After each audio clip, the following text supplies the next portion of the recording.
De volta aqui para a nossa última parte da aula de hoje de redes de computadores. E estamos a comentar aqui, a falar sobre a história da internet. E aí chegamos a um momento que a gente começa a ver que serviços públicos, ou seja, a internet começa a chegar ao público comum com o lançamento de computadores como o IBM PC chegando ao público comum. E aí com isso, o intento inicial da internet criada pelo Serviço de Defesa dos Estados Unidos, o Departamento de Defesa dos Estados Unidos, acabou sendo desvirtuado com isso. Por esse motivo, foi gerado a Milnet, uma rede completa só para o uso dos militares, mas que futuramente eles acabaram utilizando até mesmo os mesmos protocolos. Isso é visto no mundo todo. Aqui dentro do Brasil, até mesmo o serviço de inteligência, aqui dentro do nosso Brasil, eles utilizam uma rede própria. O serviço de inteligência do Brasil, eles utilizam uma rede própria, fechada, mas essa rede fechada, ela também utiliza os mesmos protocolos da rede aberta. Só é fechada ali por servidores de segurança. Bora voltar aqui para o nosso assunto de hoje, dar continuidade a essa nossa aula. E aí chegamos a 1989. O número de servidores chegou a 100 mil. A gente viu que foi aumentando, chegamos a 100 mil servidores. Esses servidores distribuídos ali de vários países, Austrália, Alemanha, Israel, Itália, México, Nova Zelândia, Porto Rico, todos eles faziam a conexão entre esses diversos servidores, além da RIPE, que era uma rede própria ali interna na Europa. Então, continuou a aumentar o número de pessoas, os serviços dentro da internet. Em 1990, aí sim, agora começamos a chegar ao que temos na internet hoje em dia. E aí tem alguns pontos importantes que temos que falar ali, justamente em 1990, que a ARPANET deixa de existir. A ARPANET em si, ou seja, esse serviço das universidades, as instituições fazendo aquela conexão própria, deixa de existir. Existe ainda a conexão entre essas universidades na rede aberta, como nós fazemos, mas não existe uma rede própria ali entre elas. Então a ARPANET, do jeito que era no seu início, aquele esqueleto inicial, cruzando o país dos Estados Unidos de um ponto a outro, deixa de existir ali em 1990. Também tivemos a primeira conexão entre o Brasil e outros países como Argentina, Áustria, Bélgica, Chile, Grécia, Índia, Irlanda, Coreia do Sul, Espanha, Suíça. Todos eles acabam fazendo essa grande conexão, entrando também a internet, ou seja, a internet chega realmente aqui no nosso país. Além disso, Tim Berners-Lee, finalmente apareceu Tim Berners-Lee e Robert Cailliau, concebem a World Wide Web. Primeiro dispositivo remotamente controlado pela internet, uma torradeira. Entende que foi utilizado um protocolo, que a gente vai falar mais adiante quanto a esse protocolo, que é o SNMP. Ele é um protocolo para quem gosta, quer estudar, entrar no mundo da robótica, no mundo de sensores, casa inteligente. Vocês vão ouvir falar muito desse protocolo aí, além também da utilização de outros protocolos como o ZigBee. Vocês vão ouvir falar muito ainda aqui nas nossas aulas sobre esses protocolos. E aí esse protocolo foi instituído ali em 90 e foi utilizado para fazer um controle de um dispositivo à distância, que no caso foi simplesmente liguei uma torradeira. Foi o primeiro, podemos dizer que o primeiro aparelho que foi ligado à distância foi uma torradeira. Aí esse é o Tim Berners-Lee, físico britânico. Ele é foi professor ali no MIT, cientista da computação, e ele que foi o grande criador da codificação HTTP. O HTTP, ele é justamente, se vocês forem colocar um domínio, ou seja, for colocar o URL de um site, normalmente a gente percebe ali que tem o HTTP. A gente começa com HTTP, o www. Essa sigla inicial demonstra que é a utilização justamente desse protocolo, o HTTP. E é através dele que a gente começa a utilizar principalmente imagem e som na internet. Então, foi a partir das ideias do Tim que a gente começou a ter a internet bem próxima do que temos hoje em dia. Não somente algo como uma rede para troca de arquivos, mas uma rede com movimento. Junto a isso, ali foi lançado em 90 o Windows 3. Ele era muito mais estável e também tinha uma interface bem mais amigável. E junto a essa interface do Windows versão 3, vinha nele também a questão da conectividade. Ele era mais próximo, mais receptivo à utilização de protocolos de comunicação. Em 91, o Gopher foi lançado. Ele é um sistema de organização da informação na internet, na forma de menus e bancos de dados. Ele foi inventado por Paul Lidner e Mark P. McHugh, da Universidade de Minnesota. Qual a importância da criação do Gopher? Esse sistema de organização, esse sistema ali dentro da internet, qual é a utilização do Gopher para nós, na nossa visão? O Gopher, podemos dizer que ele foi o início dos sistemas de segurança dentro da internet. Quando se fala de firewall, quando eu chegar a falar para vocês, olha, o firewall da sua máquina, você tem que verificar as portas de entrada da sua máquina, o firewall. Quando se falar nisso, é justamente o que veio ali no início com o Gopher. O Gopher é justamente essa organização. Podemos dizer que ele seria aquele guardinha que a gente coloca dentro do nosso computador ali para verificar todo aquilo que entra e sai do nosso computador. Então foi o início desse estudo. Junto a isso, em 91, Philip Zimmermann inventa um programa que permite enviar mensagens codificadas pela internet. Esse programa ficou conhecido como o PGP. E o PGP, vocês terem uma ideia, qual a importância desse programa aí, o PGP? Funciona até hoje em dia? Até hoje em dia ainda continua ainda.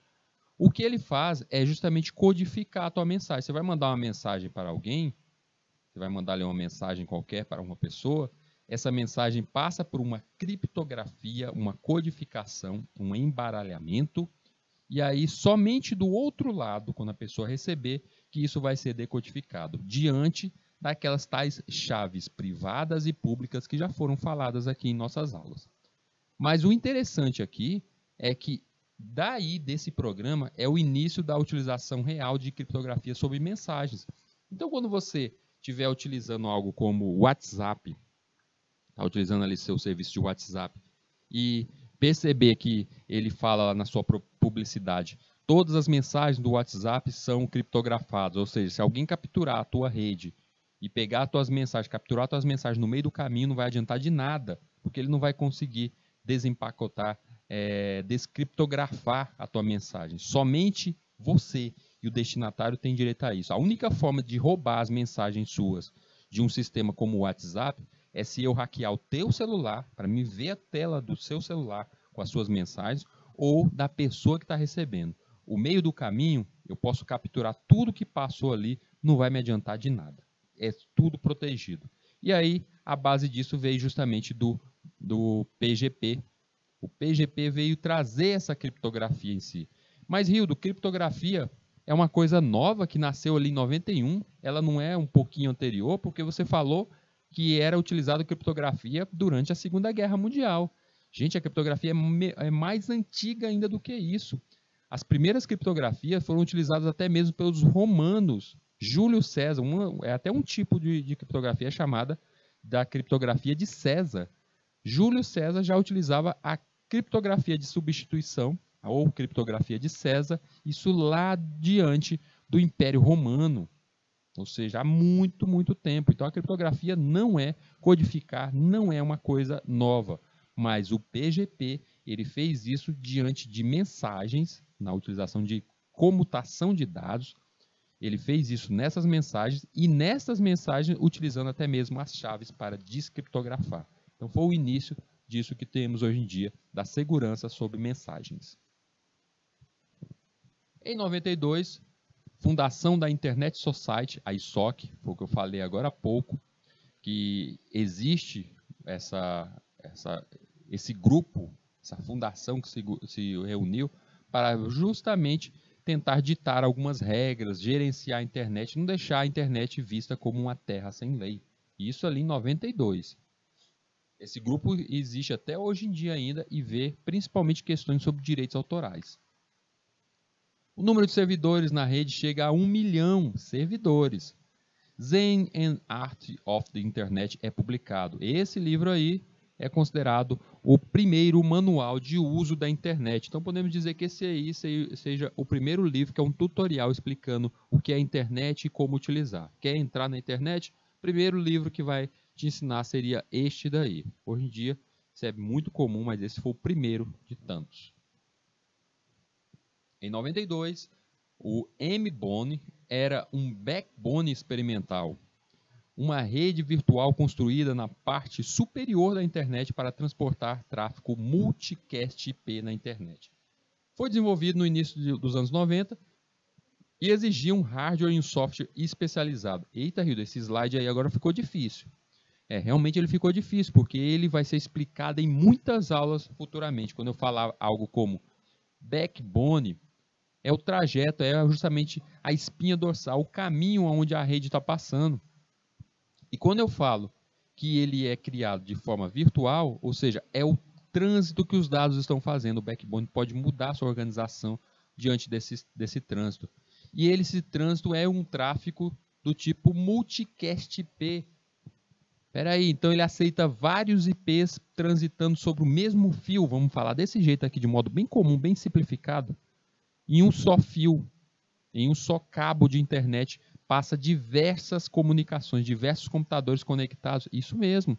Então quando você imaginar na sua casa aí, que está você, irmão, tia, todo mundo conectado na rede ali, utilizando ao mesmo tempo, passando pelo mesmo roteador, pelo mesmo cabo, a gente tem que lembrar do tráfego do tipo multicast, que aí foi criado, foi inicializado esse estudo ali nessa época, nos anos 90. Mas a gente vai falar ainda bastante sobre isso, gente, se preocupem não. Se algo ficar ainda complicado no entendimento, se preocupe não, que aos poucos a gente vai aprendendo mais sobre isso. Em 93, o Centro Nacional de Aplicações de Supercomputação dos Estados Unidos, a NCSA, lança o Mosaic. Hildo, o que é esse tal desse Mosaic? Podemos dizer que o Mosaic foi o primeiro navegador da internet, o primeiro browser da internet. Então Firefox, Chrome, o Internet Explorer, todos eles vieram depois. Porque até esse momento, para você se conectar com a internet, tinha dois caminhos. Ou você pegava o CDzinho, como aquele CD da AOL, que vinha, você só ficava naquelas imagens ali, ou você se conectava direto pela aquela telinha preta, diretamente pelo terminal. E aí, a utilização de um programa específico para abrir a internet foi pensada ali em 93. A Fundação Nacional de Ciência Americana cria o Internic para organizar registro de domínios, parte dos nomes dos computadores e informações da rede. Então, até esse momento já existia alguns registros de domínio, mas existia uma fundação, a fundamentalização, o Internic foi criada ali em 93 para que começasse a exigir os registros. Tipo aqui no Brasil, existe o site domínio.com, que ele é justamente onde você faz o registro dos seus domínios. Você quer criar um site novo e quer saber se aquele nome pode ser utilizado? Tá aí, é justamente nesse site que tem ali catalogado, para que uma pessoa, você imagine só, se você lança um nome aí de sucesso, tipo Coca-Cola, aí vem eu quero lançar um site da Coca-Cola também. Não, já existe um domínio pago com esse nome. Então é um jeito de deixar aquele registro único para aquela empresa, para aquela pessoa. Houve um crescimento, o crescimento anual ali da internet, ela chegava a 341,664 mil% de aumento ao ano. Muitos mais países estavam conectados, Bulgária, Egito, Fiji, Gana, Indonésia, vários outros países se conectando, ou seja, o mundo estava ficando cada dia mais conectado. Também foi gerado nessa época o conceito da infovia. Surgem expressões como infovia e netcen, misto de citizen, cidadão, e internet, algo como Cidadão da Internet, lançado ali pela revista Wired, de design sofisticado e vanguardista. Em 94, tivemos o lançamento de Buscador, o primeiro buscador, gente, um agrupador de assuntos. Quando se fala de vou buscar algo na internet, você vai direto em um site como um agrupador, como o Google. Você vai lá, coloca no Google, faz uma sua pesquisa, sua busca, e aí encontra o grupo, o assunto, o tema que você quer, através ali do resultado. E em 94, o Yahoo foi criado. Foi o primeiro site ali que tinha esse intento de rastreio. O Google não foi o primeiro. Sim, o Yahoo ali foi principalmente o que trouxe essa novidade. Também nessa época, a internet em si, ou a antiga ARPANET, estava completando ali os seus 25 anos de criação.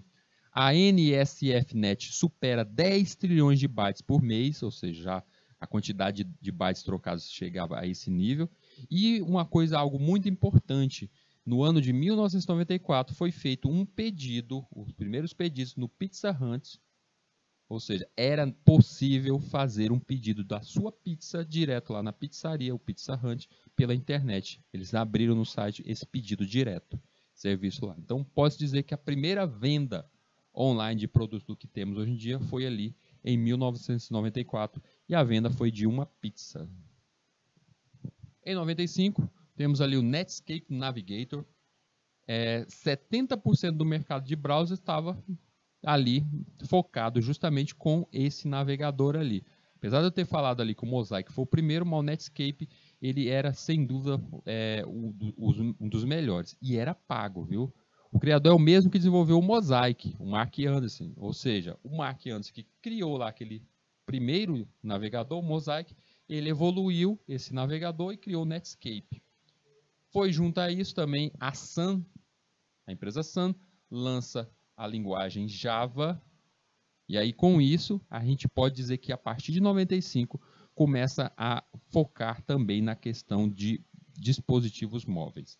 A gente vai ter uma aula específica só para falar sobre a história dos dispositivos móveis.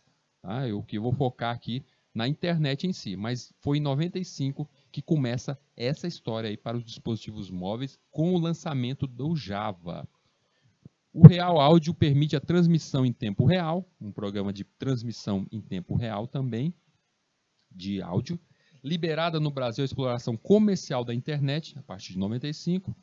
E o Vaticano, olha só a curiosidade, o Vaticano cria um site ali em 95.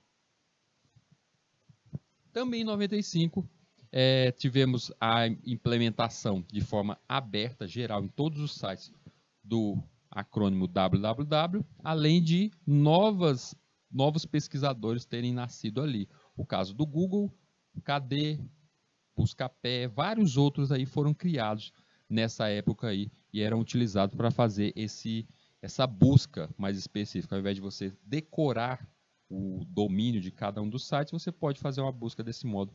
E é um retrato que a gente tem hoje em dia na internet.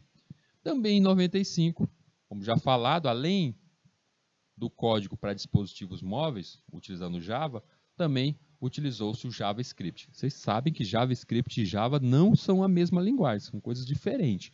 JavaScript está ligado muito à questão para o web.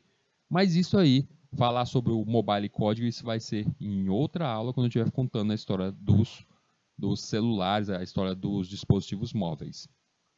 Também, em 95, foram os primeiros experimentos em VRML, ou nada mais nada menos que utilização de realidade virtual. Bem fraquinha, digamos assim, perto do que temos hoje em dia. Vocês estão vendo essa imagem aí. São os primeiros passos da realidade virtual. Aí em 95, vocês estão vendo que essa parte roxa no mapa mundial aí é onde a internet praticamente já cobria, já estava todo sobre toda.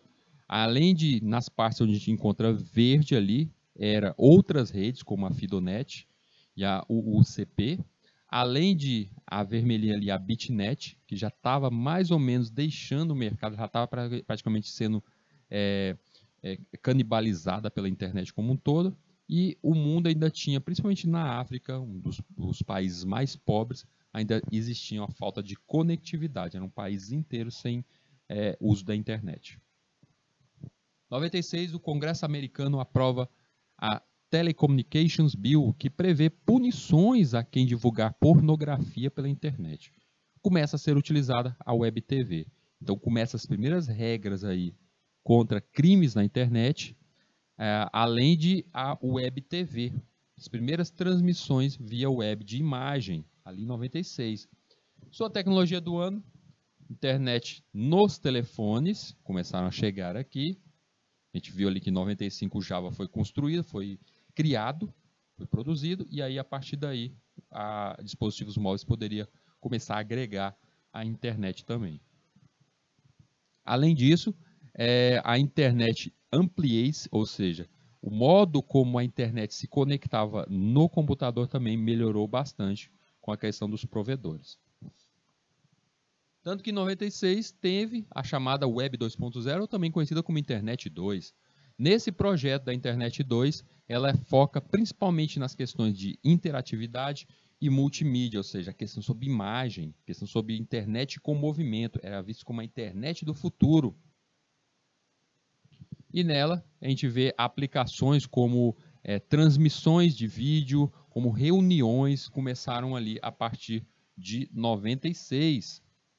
Além disso, colaboração interativa e acesso em tempo real a recursos remotos, ou seja, certas pesquisas começaram a ser demonstradas ao público a partir desta época.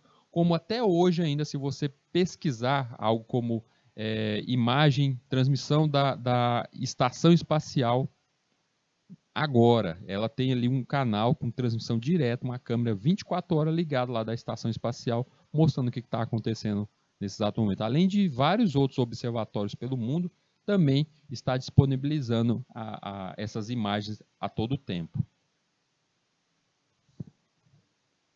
Computação e mineração de dados em larga escala e múltiplos sites, além da realidade virtual compartilhada também começou a partir daí. As aplicações de internet 2.0 propiciam aprimoramento em quantidade e qualidade no modo como desenvolvemos pesquisa e educação, mas ela requer redes avançadas, elas necessitam de redes mais avançadas, a troca de protocolos, e isso aqui até mesmo na topologia, os tipos de topologias empregadas. Então começou um estudo de topologias principalmente nessa época, mas topologias vamos deixar para uma aula mais adiante.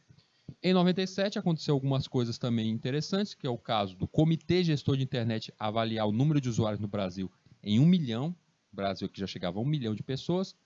O presidente Clinton menciona isso em um dos seus discursos, o nome internet é mencionado em um dos seus discursos.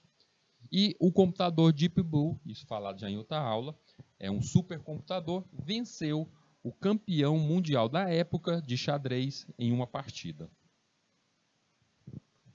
Podemos dizer que a inteligência artificial começando a aparecer. Janet Reno, chefe de Departamento da Justiça dos Estados Unidos, processa a Microsoft com base na lei antitrust sob a alegação de que a empresa prejudicava a concorrência ao embutir o browser Internet Explorer no Windows. Pessoal, aqui, nesse caso, até esse momento, o Netscape era o forte de navegadores dentro da internet, mas o Netscape era pago, você tinha que comprar o Netscape. E o que a Microsoft fez? Ela, junto ao seu Windows, ela dava de graça o Internet Explorer. Ela faz até hoje em dia, Hildo. Hoje em dia, quando você vai instalar o Windows na sua máquina, ou qualquer outro sistema operacional, mas vamos focar no Windows. Quando você vai fazer a formatação de uma máquina e instala o Windows na sua máquina, ele vem, o Internet Explorer vem junto.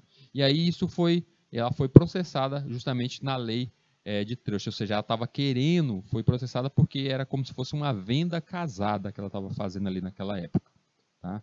Eu quero que vocês, até a dica de hoje é justamente um documentário que fala sobre a guerra dos navegadores. Eles contam bem mesmo essa questão bem aí, esse momento aí sobre a Microsoft sofrendo esse novo processo aí da lei antitrust.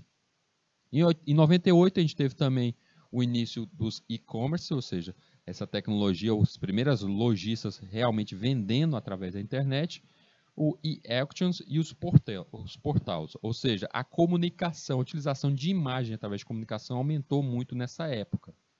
Além de ter algumas tecnologias emergentes, o e-trade, ou seja, também muito focado na questão do commerce, o XML, que a gente vai entender um pouco mais quando a gente estiver estudando mais sobre linguagens para o web, e detecção de invasões, ou seja, a segurança também na rede aumentou.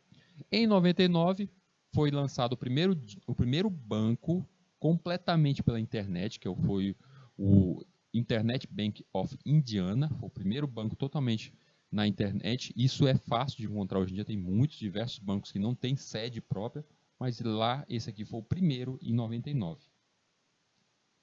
Decisão de que marcas bem conhecidas devem ser protegidas, também houve essa decisão. Primeiro cyberwar, ou seja, uma guerra, a guerra da Sérvia e do Kosovo, foi transmitida pela a internet, imagens chegavam atualizadas, algo que a gente vê, isso é comum hoje em dia, você vê a guerra acontecendo e chega as imagens rápido para a gente. E a internet 2 chega na Europa.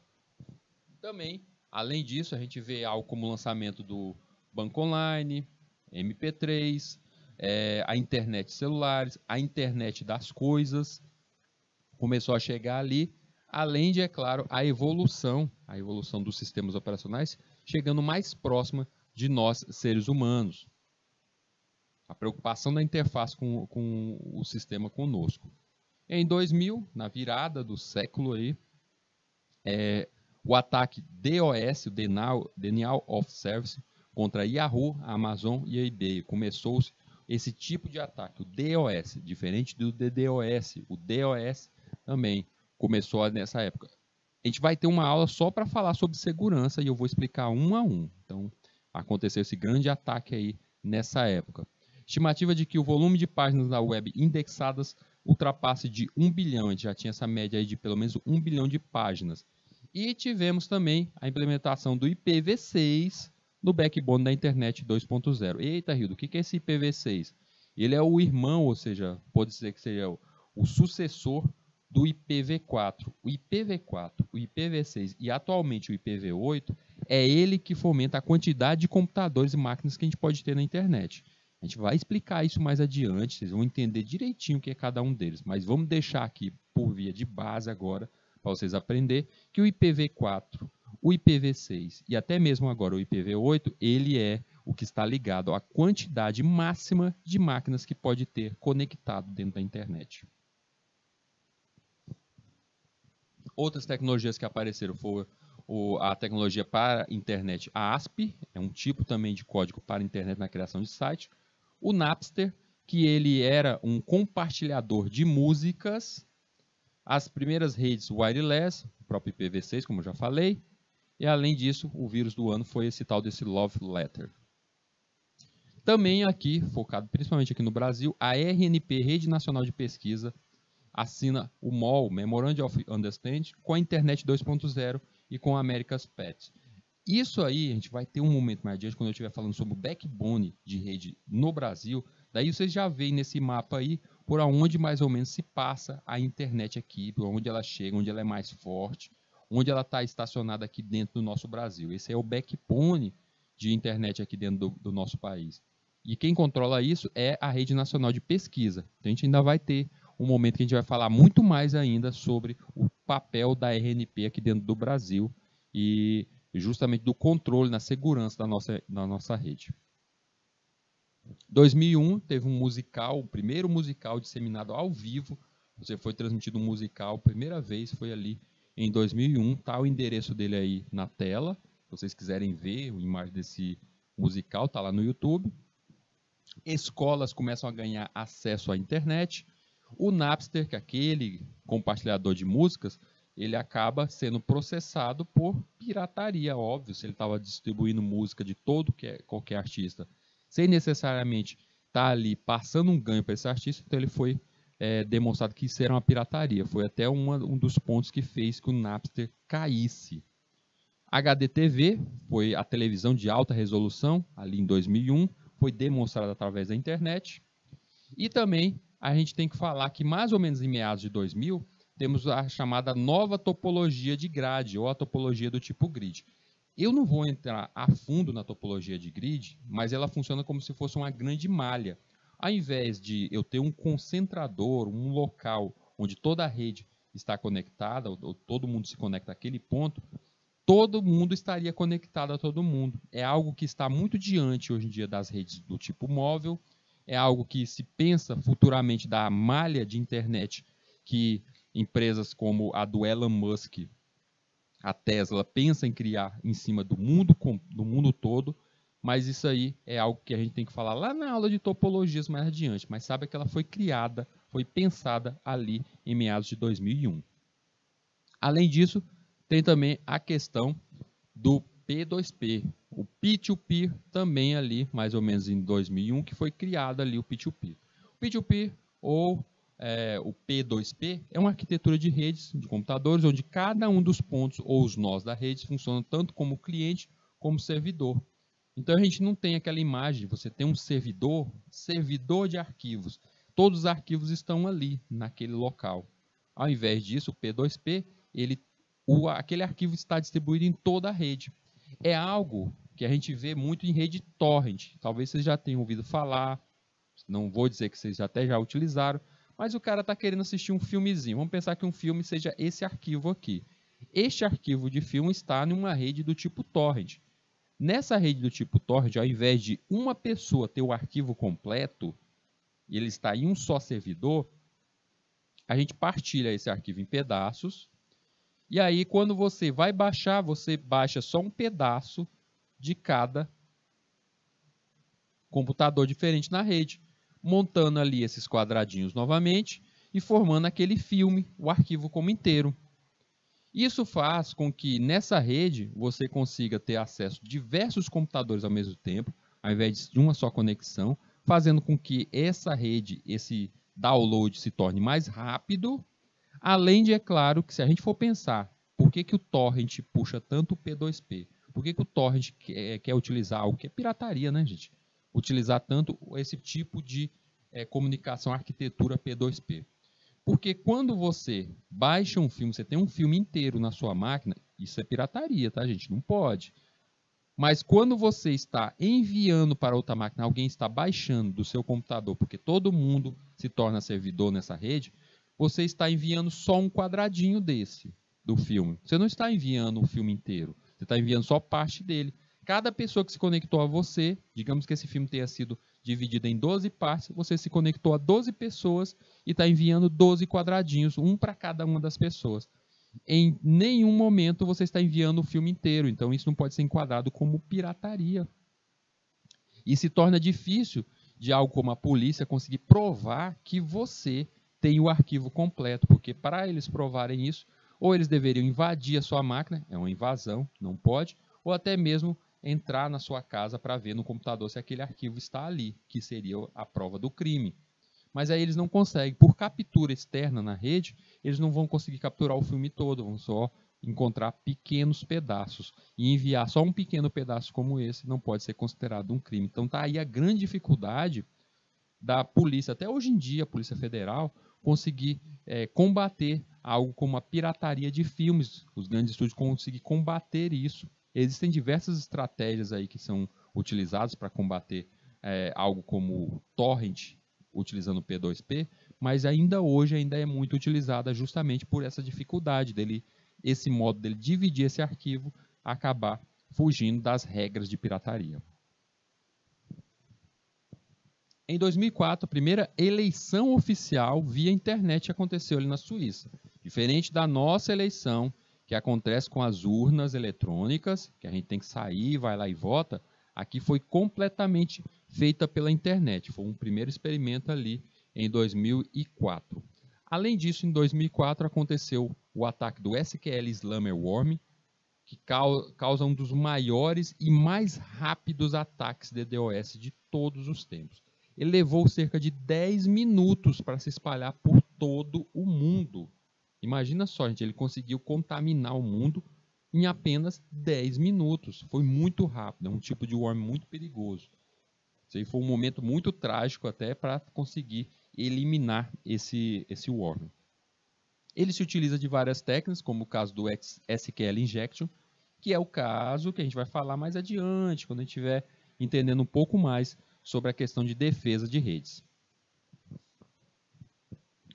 Também em 2004, a chegada das redes sociais revolucionaram o mundo como as pessoas se relacionam e se comunicam. O ano de 2004 é o marco da popularidade das redes sociais como Orkut, Google, Facebook, YouTube, MySpace. A criação do Mark Zuckerberg, o Facebook, assumiu a liderança em nível global e hoje conta com mais de 2,3 bilhões de usuários. Ela caiu muito nos últimos tempos porque está enfrentando aí as redes mais novas como Instagram, TikTok, mas mesmo assim ela ainda continua na liderança. Além dos escândalos que ela passou nos últimos tempos. Em 2005, o YouTube foi lançado, trouxe em si uma plataforma com uma solução definitiva para produzir, editar, compartilhar e disponibilizar vídeos, porque todo o material que está dentro do YouTube, não era para ser produzido por eles. Hoje em dia até o YouTube produz alguns vídeos e outros, mas o material que está ali dentro dele, normalmente ele provém dos seus próprios usuários. Então é uma rede social só de vídeos, e isso fez muito sucesso, mesmo em um momento que a internet não tinha toda essa velocidade. Em 2006 é lançado o Twitter. Ele padronizou um estilo de microblogs para o compartilhamento de conteúdo de forma rápida em um alto alcance, com um limite de caracteres por postagem. A rede conta com mais de 326 milhões de usuários ativos e ela continua ainda com esse padrão de deixar uma mensagem com um tamanho máximo, para que não fiquem textos gigantes. Ela continua com isso. No início foi a questão até para deixar mais rápido, mas hoje em dia não, hoje em dia é para manter esse padrão de mensagens curtas. Em 2007, aconteceu o lançamento do Windows Vista, substituindo ali o XP, que já era um grande sucesso da Microsoft, e o Windows Vista veio junto à questão do Aero, que melhorava muito, embelezava muito.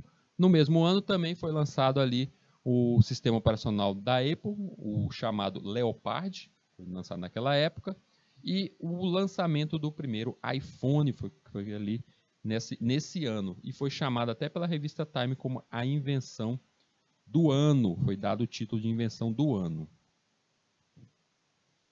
De 2011 a 2016, é claro que aconteceu várias outras coisas, mas eu estou tentando focar principalmente aquilo que utiliza a nossa rede de computadores. 2011 a 2016, a criação dos assistentes virtuais.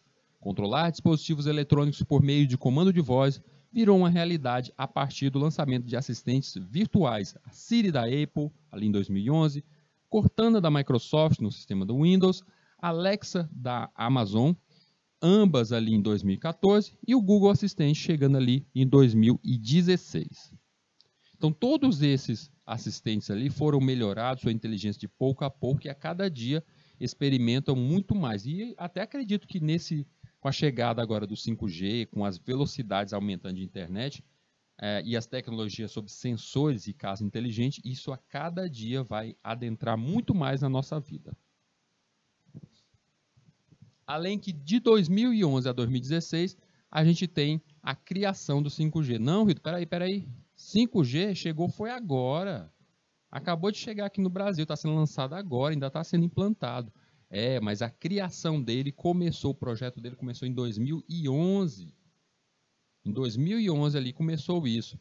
Então, a grande novidade da virada da década é a tecnologia 5G. A quinta geração de conectividade começou a ser implantada a partir de 2018 em alguns países com a promessa de impactar a conexão, por exemplo, de cidades inteiras.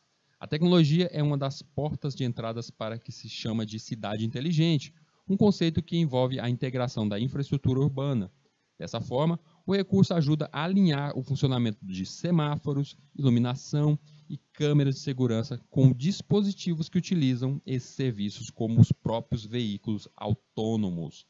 Então isso aqui, essa rede mais rápida utilizando o 5G, só tende a melhorar justamente com a utilização de outras tecnologias, até o assistente, esses assistentes virtuais que eu falei agora há pouco, eles vão acabar agregando. Então, início do projeto foi em 2011, era para ser implementado até no máximo em 2016, mas isso atrasou, principalmente pela decisão dos protocolos usados, que deveriam ser utilizados dentro do 5G. Essa história eu vou contar até bem mais quando eu falar sobre os celulares. A gente vai ter uma aula só sobre os celulares. Eu vou falar sobre a questão dessas tecnologias e chegando até o 5G. E a gente vai entender por que levaram ali praticamente 11 anos para isso chegar ao nosso mundo. Por que levou tanto tempo? E a gente vai ver que muitos dos impasses é até questões política, questão militar, ou seja, pelo mundo, todas essas questões de empresas, brigas, disputas entre empresas. E aí, além disso, começou a ser implantado em 2018, chegou a pandemia, que só veio a atrapalhar muito mais a implementação ainda do 5G. Em 2022, o nosso ano aqui, o que a gente tem de novidade para esse ano? O no-code e low-code. As plataformas de low-code, código baixo em inglês, possibilitam a criação de aplicativos sem conhecimento de programação. A montagem é feita por meio de uma interface gráfica de usuário com o arrasto e o encaixe de blocos que contêm os comandos e não com a digitação de linhas de texto. Então, quando eu falo de low-code, são códigos muito simples. Você precisa basicamente só entender de lógica de programação, mas não necessariamente de uma linguagem específica. Por sua vez, as plataformas do no-code, esse sem código algum, permitem a qualquer um desenvolvedor desenvolver soluções em softwares, sem uso de código de programação e análise posterior da TI, criando a figura do desenvolvedor cidadão. Eu trago até o exemplo aqui, o Flutterflow. O Flutterflow, o Flutter em si, na criação de aplicativos, ele utiliza normalmente JavaScript. Ele utiliza também a chamada Dart, linguagem Dart. Essas são as principais que ele trabalha. Só que o Flutterflow, essa inovação, ele é mais o arraste e solte. Você consegue criar um aplicativo completo só arrastando. Vocês estão vendo aí nessa telinha que se você quer criar algo como... vou criar um bloquinho de texto no meu aplicativo, vai ter uma tela com um bloquinho de texto. Eu quero que tenha o título do meu aplicativo lá no topo. Então ele consegue fazer tudo isso. O Flutterflow, vamos ser sinceros, ele consegue fazer um aplicativo como uma lista de compra, algo desse tipo, mas criar um jogo, criar algo bem mais robusto, você ainda não consegue criar com o Flutterflow e muito menos em uma plataforma de no-code, a gente ainda não consegue. Então, por esses quesitos aí, para a criação de aplicativos mais robustos, ainda é preciso estudar bastante. E mesmo nesses aplicativos criando low-code ou no-code, se você quiser algo específico para aquela aplicação, você vai precisar sim estudar um pouco mais. Conclusão: entre os inúmeros benefícios da internet estão servir de enciclopédia mundial, comprar de maneira prática atividades de lazer, se informar, usar internet banking, diminuição de distâncias, buscar empregos, quebra de fronteiras, educação. A educação chega onde a educação formal não pode chegar de forma efetiva. Então a internet só trouxe, ou pelo menos em uma visão geral, vantagens para o nosso mundo. Trouxe muitos benefícios para o nosso mundo. Vou deixando para vocês, cheguei a comentar aqui, mas vou deixando para vocês essa dica de cinema, essa dica de um documentário muito bom chamado A História da Internet, A Guerra dos Navegadores, que foi criado pelo Discovery Channel. Ele é um especial com 4 episódios, pequenininho, meia hora cada um deles. Você escolhe o que vai assistir, eu tenho certeza que vocês vão assistir rapidão. Ele tem lá no YouTube e conta justamente aquela história lá do Netscape, o processo que o Internet Explorer ganhou da lei antitrust. Então é bem interessante você saber um pouco mais sobre a história dos navegadores. Vamos lá, assista, é de graça, tá lá, tranquilão para vocês assistirem. Turminha, vou agradecendo vocês por terem estado comigo aqui nessa tarde e aprendido um pouco mais. E a gente se encontra na próxima aula. Até mais.